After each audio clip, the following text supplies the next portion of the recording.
Satu operasi bersepadu berjaya dilaksanakan oleh bahagian penguatkuasaan Jabatan Pendaftaran Negara JPN Putrajaya dengan kerjasama bahagian penguatkuasaan JPN Johor dalam satu tindakan tegas yang dikenali sebagai Ops Denak di kawasan Kampung Baru, Bukit Batu, Kulai Jaya awal pagi tadi.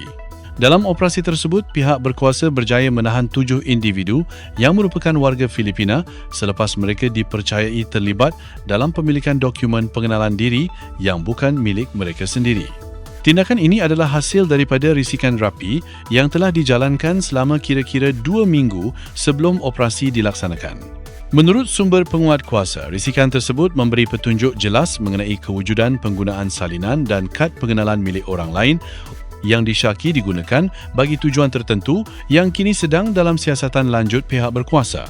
Kesemua individu yang ditahan telah dibawa untuk tindakan lanjut dan siasatan sedang dijalankan di bawah Peraturan 25/1E Peraturan Pendaftaran Negara 1990 Pindaan 2007. Peraturan ini memperuntukkan tindakan terhadap mana-mana individu yang didapati memiliki atau menggunakan dokumen pengenalan diri yang tidak sah atau bukan kepunyaan mereka. Operasi ini dilaksanakan dengan teratur, terkawal dan berjalan lancar tanpa sebarang insiden yang tidak diingini. Pihak penguatkuasa turut menegaskan bahawa kejayaan operasi ini adalah hasil perancangan teliti, kerjasama pelbagai pihak serta komitmen berterusan dalam memastikan keselamatan dan integriti sistem pendaftaran negara sentiasa terpelihara.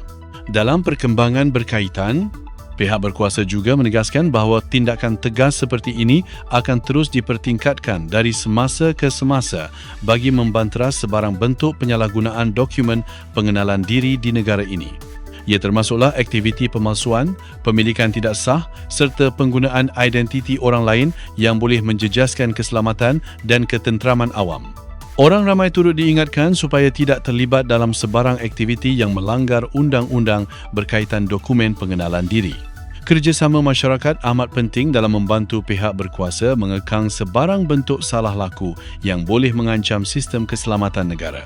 Pihak penguatkuasa turut menzahirkan penghargaan kepada semua anggota yang terlibat dalam operasi ini atas dedikasi dan disiplin tinggi sepanjang pelaksanaan tugas yang akhirnya membawa kepada kejayaan penahanan kesemua suspek tanpa sebarang kejadian tidak diingini.